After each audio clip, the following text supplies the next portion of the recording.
Bismillahirrahmanirrahim. Siapa nama Ibu Astrid ini?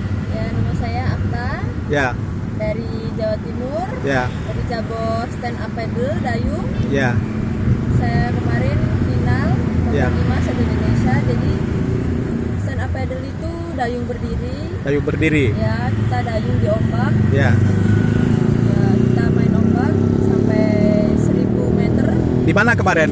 di Pulau Kapuk. Pulau Kapuk Usada Ulele ya. Dapat nomor 5. Ya. Berarti perunggu. Udah dapat. Udah dapat ya. Ada berapa orang atlet dayung dari Jawa Timur? Atlet dayung untuk di kelas stand up paddle ada 2, saya sama yang satu ada cowok lagi.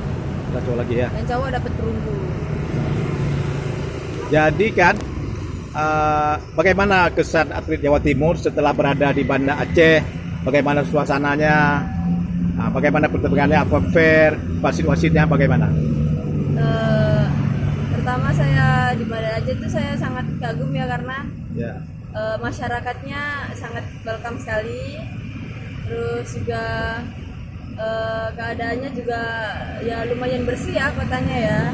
Terus akses jalannya juga sudah bagus banget ke tempat perlombaan itu, jadi ya cukup bagus lah. Akomodasinya bagaimana? Akomodasi ya cukup terpenuhi juga. Ya. Ya udah banyak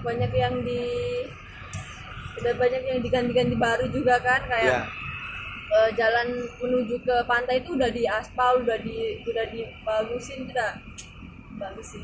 Apa harapan dari Jawa Timur atlet terhadap PON 2024? Harapan saya ya untuk Aceh ya. Ya, untuk Aceh itu secara nasional. Harapannya Harapan untuk daripada Aceh PON-nya. ya ini sih kayaknya semuanya serba mendadak ya, jadi ya kayak tempat tinggal saya tuh agak kurang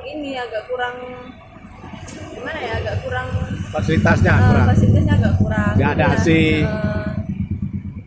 Kalau AC ini ada, cuman kayak toilet dan Oh, iya. lain-lainnya kurang terpenuhi. Kurang ya. Di mana dikasih dapat? Di Hotel Sultan. Sultan. Oh ya, hotel udah rusak tuh. Ya, jadi ya Nggak cukup akomodasi hotelnya ya.